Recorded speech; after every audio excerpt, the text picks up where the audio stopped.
The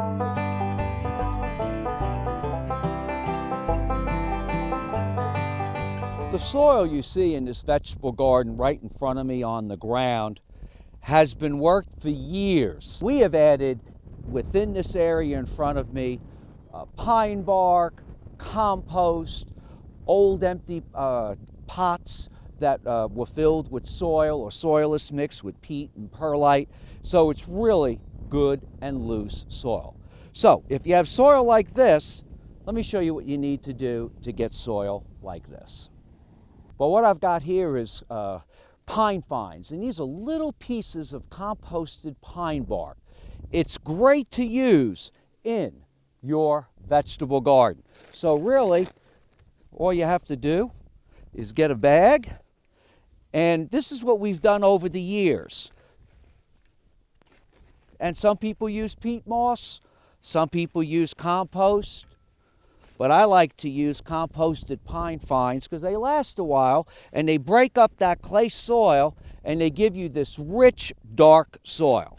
For a new vegetable garden, I like to use the Spoma Biotone Starter Plus, and it's about 4 pounds per 100 square feet, and I broadcast that where I'm going to be working it in the ground. Either I'm going to work it in with a tiller or I'm going to work it in by hand if I want to work out. But then you also have plant tone. And, you know, this stuff really's got a lot of good smell to it. And so I'll broadcast that. And once I'm done, I might also add gypsum. And for tomatoes, I might go ahead and add dolomitic limestone because that helps the tomatoes with blossom end rot and some other issues they may have. But once I'm done, then I'm ready to get my work out. And I will just start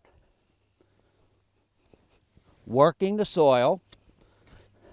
You can see the soil is so loose you could almost just put your hands through it. Once I'm done, just rake it out somewhat flat.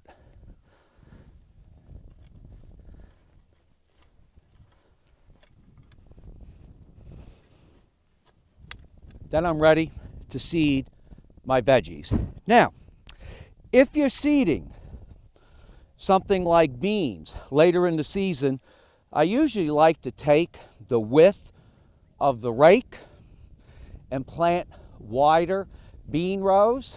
Means I have less weeds. So what I might do is come in here just about the width of the rake and make a wide bed. Usually I always use a string so it's nice and straight. In this wide bed, I will broadcast my beans, and then I will put 1 to 2 inches of soil that I pulled away back on top. I'm Mark Viette. Join me next time in the garden. For more garden tips, go to inthegardenradio.com.